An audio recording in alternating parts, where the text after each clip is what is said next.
Hi everyone, welcome to the Heal Thyself Network. It's another meeting with my spiritual teacher, Ross Andaloro. Hi Ross. Hi, how you doing this morning, Jeanette?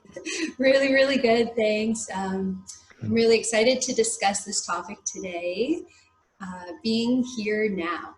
And we know that Ram Dass has written a lot of text on this. His book, Be Here Now, is quite famous, and as my spiritual teacher and mentor, you have helped me tremendously. And I'm forever grateful to you for just helping me to be more present. So if we have anything that we could share on this topic today, it would be lovely. I think many of us in this current time are struggling with, stress and fear and the anxiety, like just the unknown, the fear of the unknown, all the uncertainty going on with the coronavirus right now. If there's anything you could share that could potentially... I mean, to me, in reality, the unknown is always there. I think that we dream in a certain way and believe that everything's okay at certain times. We just got a bone from our company or whatever is going on. But in reality, we don't know what's going to happen 60 seconds from now. And so to me, to be over concerned about it is really, to me, you're dreaming. You're actually projecting the past onto the future and onto the present. Yeah, that's exactly what it is. I know from my own personal experience, I get a feeling within my core. And I struggle with this, even after all the work I've been doing on myself, all the meditation, all the yoga for I don't know how many years now. And, but I think it's because I'm actually willing to feel it now. I'm willing to sit with it and feel, hey, what is that? Oh, that's how I feel when I'm anxious. It's this, it's like butterflies in the stomach. Yeah. So you've moved the movie, the negative movie, a little bit further away from you in your consciousness, so you can go, oh, hey, that's that, and then I'm okay. In reality, right now, we're okay. And to me, we're either present or we're in memory. Very important.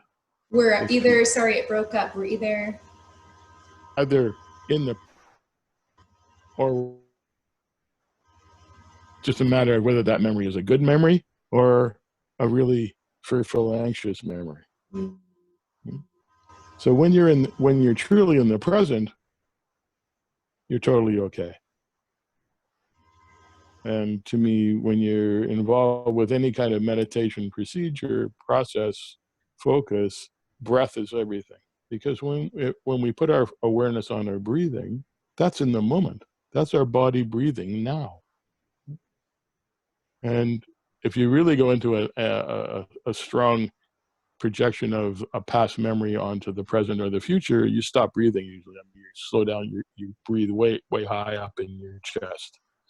You'll notice right away, if you're aware that if you're in an anxious state, you're not breathing deeply into your body. You're breathing somewhere up in here. Right? And if it's really strong, you can actually pass out. I mean, people do, they faint, if they, it's so intense that they can't actually maintain a consciousness at all.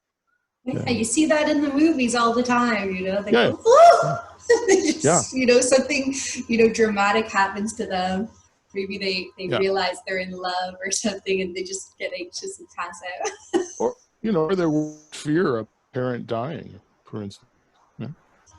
Sudden tragic news that happens into, it's like, and there's a subconscious level where they have tremendous fear of losing that. It's, so when it actually happens, then they are overwhelmed by it.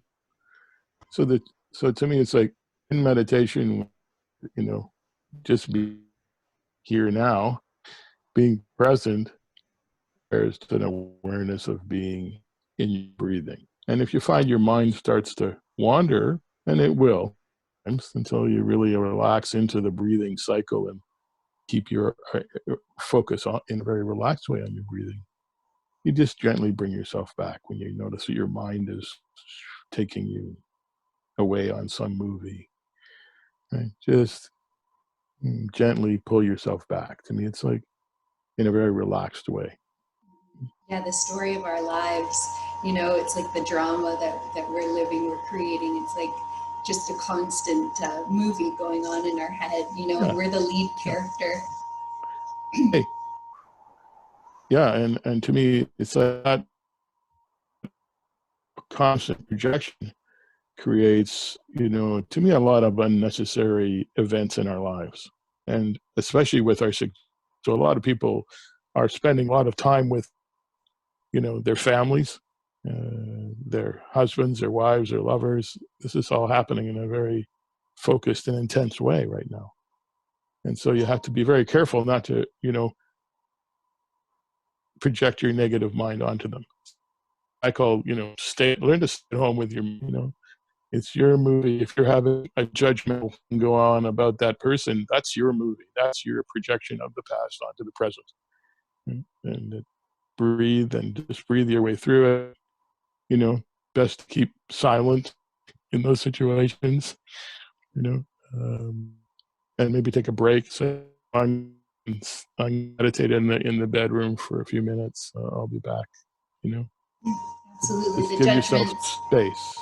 The judgments of others too, we have to, you know, realize they stem from how we judge ourselves, and being more self-compassionate. And Yeah. When we're judging others, we're in fear and suffering. We're projecting game past onto the present. We're in a dream world that isn't real. You know, sending us the fear of them not being good enough to take care of us. All these things come from a 4-year-old. You know, it's a very young part of ourselves. And the reality is our parents can't fulfill us in every way. It's not possible. This is not the way things are. So we have to deal with that reality and then release all of those negative, fearful states they couldn't fulfill for whatever reason, and breathe and come in the moment. And in the moment, in the present, we're not dreaming. Present, we're not doing memory. In the present, we're here. Totally okay. very important. You know, one of the things as a regenerative detox specialist is we work with the whole endocrine system.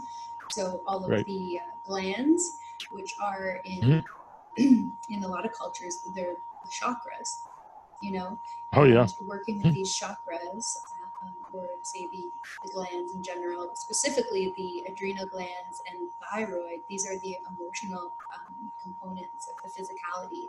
So with me personally, my experience with stress and anxiety and not being able to live in the present and being overly concerned about the future and what's going to happen next and what I have to do next instead of just enjoying the moment, has been a real genetic weakness in the adrenal glands.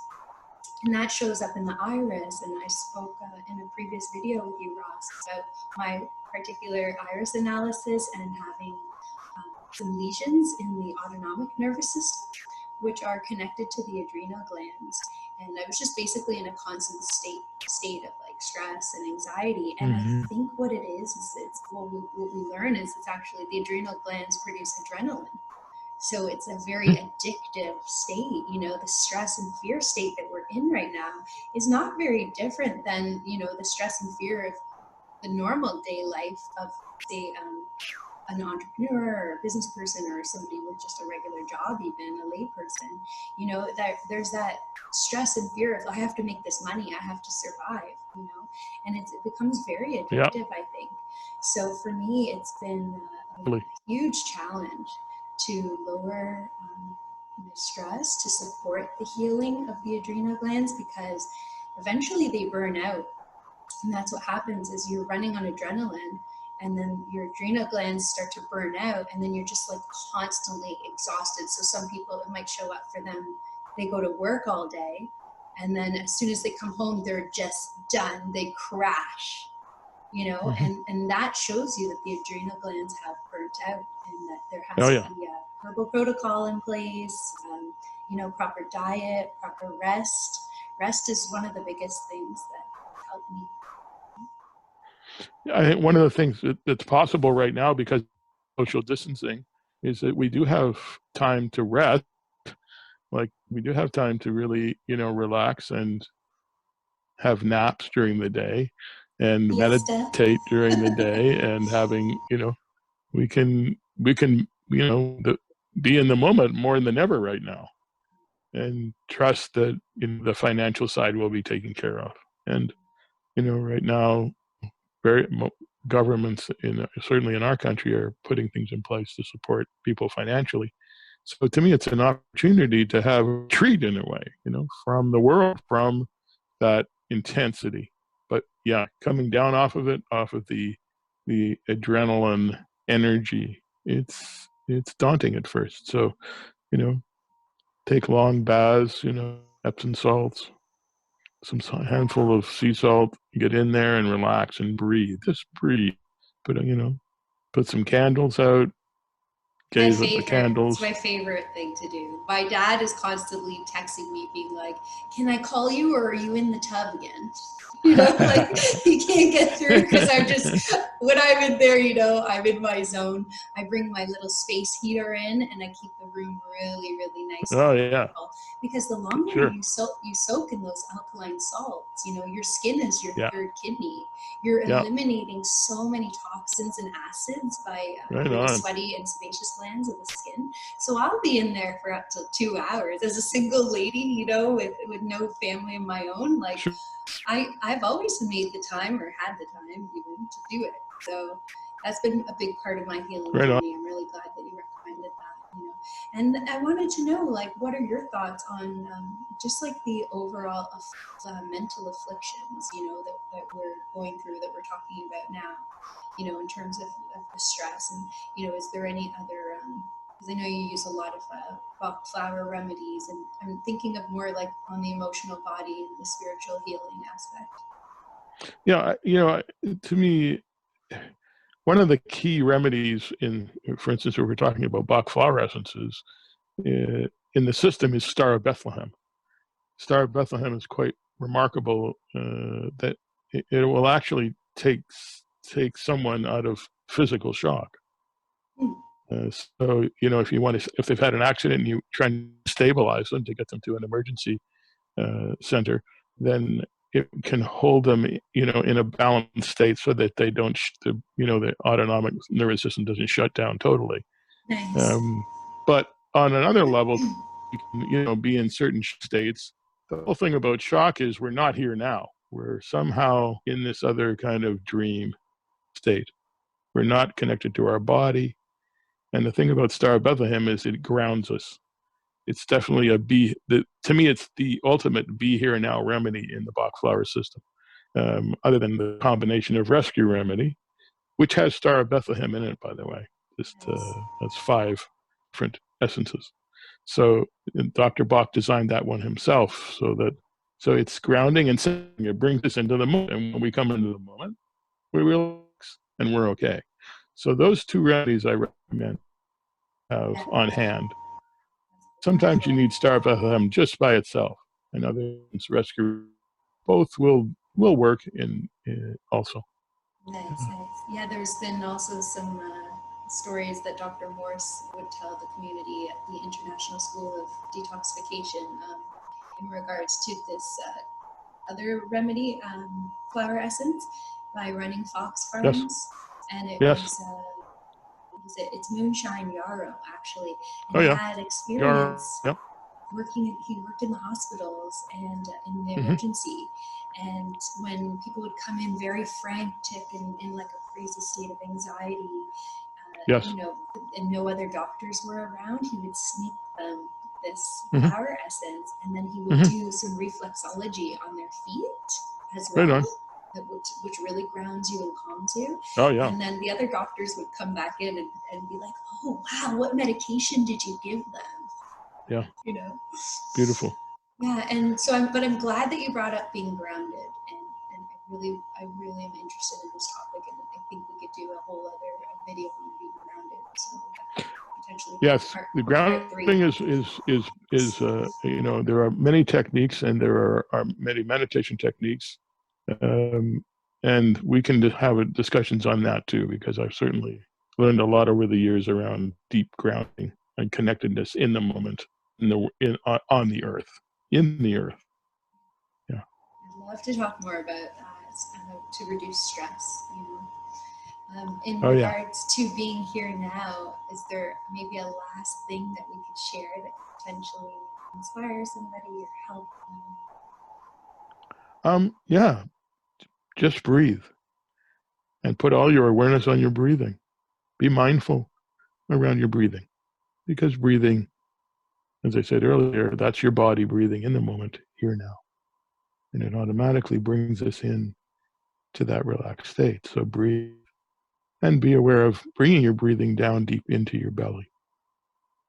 Just relax and Feeling the belly kind of inflate and deflate. That's right. You see, when a baby's really relaxed, it's just all belly moving. So sweet. Right. And Thank you when they so cry, much. they come way up here. Oh, and it's all up here, right? But when you see them relaxed, it's all belly breathing. And so we can belly breathe consciously with awareness. Wonderful, wonderful. Thank you so much for sharing today, Ross. And we'll see you all in our next segment. Thank you so much. Bye for now.